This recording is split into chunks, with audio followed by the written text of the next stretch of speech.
দেখুন, একা কুমড়ো রক্ষা করে নকল বুদ্ধিঘর। ছোটবেলা তো পড়ে এসেছি।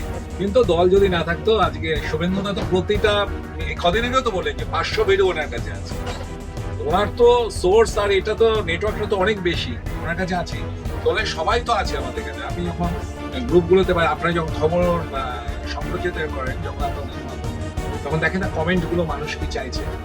পাবলিকও আছে, দলও আছে আমার সঙ্গে। আমি তো দলের একনিষ্ঠ কর্মী। আর এইটা যখন আজকে অভিষেকের এই ছাপা ভোটে এটা যখন এক্সপোজ হবে, এটা আগামী বিধানসভার ক্ষেত্রে এটা নয় তো প্রত্যেকটা বিধানসভার ক্ষেত্রে একই রকম করবে। ইলেকশন কমিশন ছোট জগন্নাথ হয়ে বসে থাকবে, তার অফিসাররা এবং প্রশাসন, পুলিশ এবং ক্রিমিনাল পুরো ভোটটাকে করাবে এবং প্রত্যেকটা বিধানসভায় যেতে হবে। এইরকম প্ল্যানিং ডায়মন্ড মডেল এটাকেই বলছে, ঠিক আছে? এবং সেই ডায়মন্ড মডেল ইমপ্লিমেন্ট করতে চাইবে, সেটা যাতে না হয় তার জন্য ইলেকশন পিটিশন করা। বাংলা হান্টের আরো খবর দেখতে নজর রাখুন। বাংলা খবর মানেই বাংলা হান্ট।